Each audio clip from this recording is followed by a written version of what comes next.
This is the winter of 1720, Empire Total War, United Provinces, played on hard. It's the campaign, so I've said this before, but well done to anybody who's kept up with all of these. These are my Mexican troops. I say Mexican, they're Dutch of course, but they're from Mexico. They're trying to get to Guatemala as quickly as possible before the Spanish, who are coming up from the south, get there and take it from us.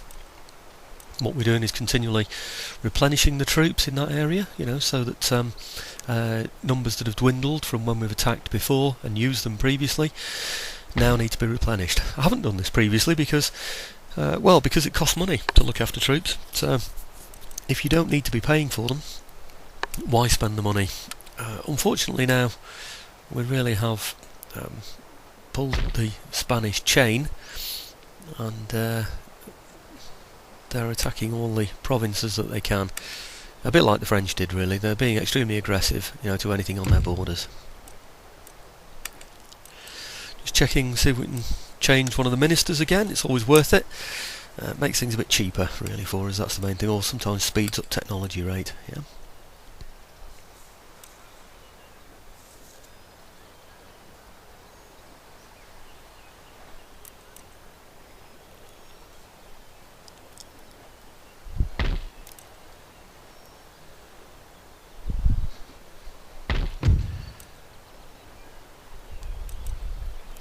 See if we can get something that gives us some sustainable growth. There's a good term, isn't it, that I've heard from the radio.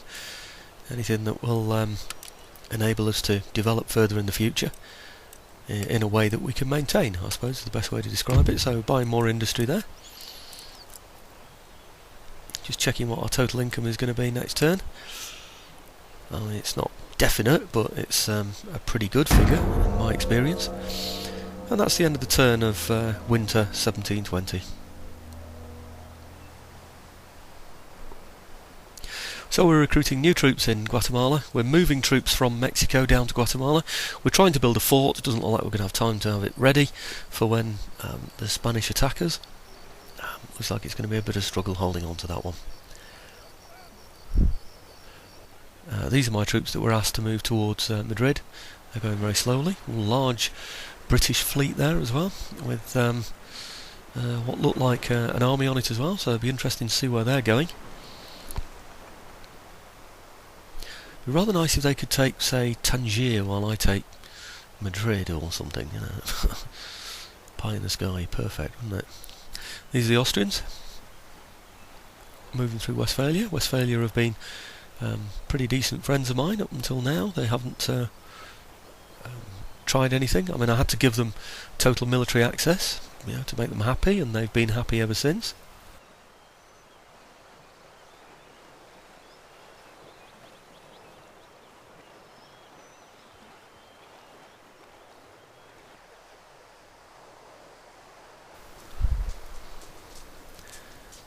Right, these are those Spanish coming up. I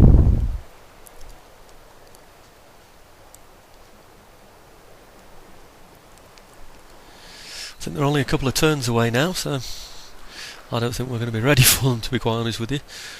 But I mean, it's not such a bad loss. Guatemala's a good place. It's a fairly decent income. It's not a top income, and it's certainly one that we want to hold on to. But if we do lose it, it's not such a great deal, really. We've got Madrid, after all. Well, we'll have it. That's where we're going. And we've certainly got Paris. Okay, these are Marathas. They landed last turn, as you remember. They've now attacked our fortress. Notice how I've lined everything up. I put my troops in the middle there with chevaux de fris in each of them. If they've been there for a long time, a couple of turns and they've got a general, you can place chevaux de fris in front. The enemy's got a lot of cavalry and he's got elephants as well.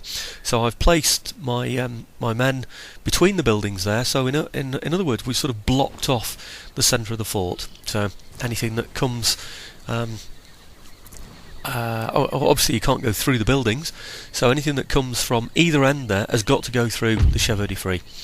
I have to leave the infantry there at the beginning of the battle in order to lay my chevaux de fris there, but that isn't where I intend them to stay, so I will move them around. What I'm doing now is looking at where the enemy are coming from.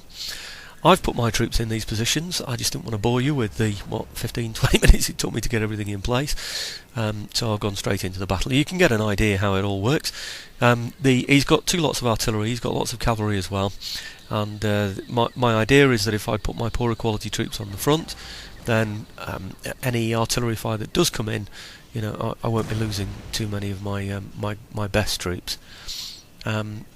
I've got on the corners there, they're the most risky places. That's where I've put my firelock armed citizenry.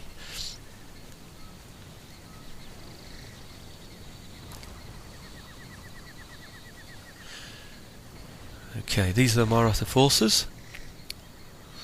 They're dividing in 2. It looks roughly an equal number of troops that are coming down the right hand side as there are the left hand side. He's got a mixture of all kinds of different infantry. Musket men, but he's also got Burgher infantry, Hindu infantry, all sorts of pretty good close combat troops. Most of my troops are sepoys. I've only recently been able to get VOC, which are the equivalent of regular infantry. They're not special, but they're regular, so they'll help. So I've sort of interspersed them with my other troops on the walls. The idea is to cause the maximum number of casualties to the enemy as they're approaching by shooting at them over the walls and manning the guns on the walls, but still being able to get back to the middle on time. You'll notice there's no timer on this battle. That would be down in the bottom left next to that round pane there. Just to the right of that round pane is where it would be showing. Unfortunately, I've stupidly forgotten to set the timer, which means this battle is going to last for hours and hours and hours, I'm afraid. Don't worry about that for you though, because I'll certainly shorten it, so you'd have to put up with that. It's a damn nuisance when you don't set a time, because artillery sort of sit there in the background waiting, and of course all your troops are pretty decimated from an attack like this anyway. As soon as you move them out of the fortress to get his artillery, they run off, because they haven't got the sanctuary of the walls, and they've taken a lot of casualties. And of course the last thing they want to do is charge artillery close up into grape fire, grape shot. But anyway, here we go, firing from the walls, trying to cause as many casualties as we possibly can as the enemy run round. One of the other advantages of having a fort is that you own the sort of central area for him to run round you. He's getting exhausted all the time while he's doing this, while your troops tend to stay fresh, which gives you a distinct advantage when you do come to hand eventually anyway. I mean, usually even when you get to fight them at the walls, you're fighting them on more of an advantage, and I've known pretty good regular troops with bayonets be defeated by firelock armed infantry, firelock armed citizenry on the walls. So you can see he's got a lot. He's got a lot more than I've got, and they're all in good shape. He's got his artillery firing away as well, causing casualties on me. It's not a super large fortress, but it is big enough to make it difficult for me to man the whole thing. And what he's doing, of course, is he's running around trying to find gaps, any gaps. If he can find a bit of a gap, he can come up that one, and then he can cross over the gateway and turn the flag to him, so that he can then get all that cavalry and elephants to come piling in after him.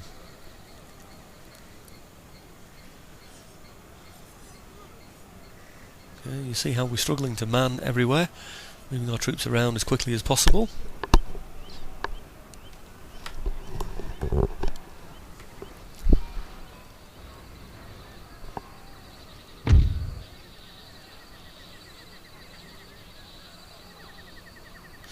You'd really need to man this fort. You'd need about 16 infantry units, really. I've got, what have I got? 12. So it's not quite enough. So it gives me about 3 on each wall. But don't forget, 2 of the units are small as well. They're the firelock armed citizenry.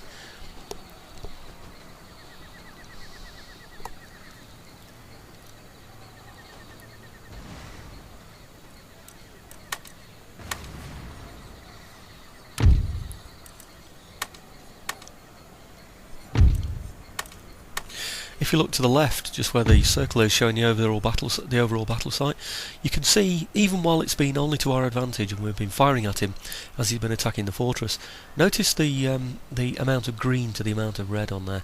That's the number of my troops against the number of his troops.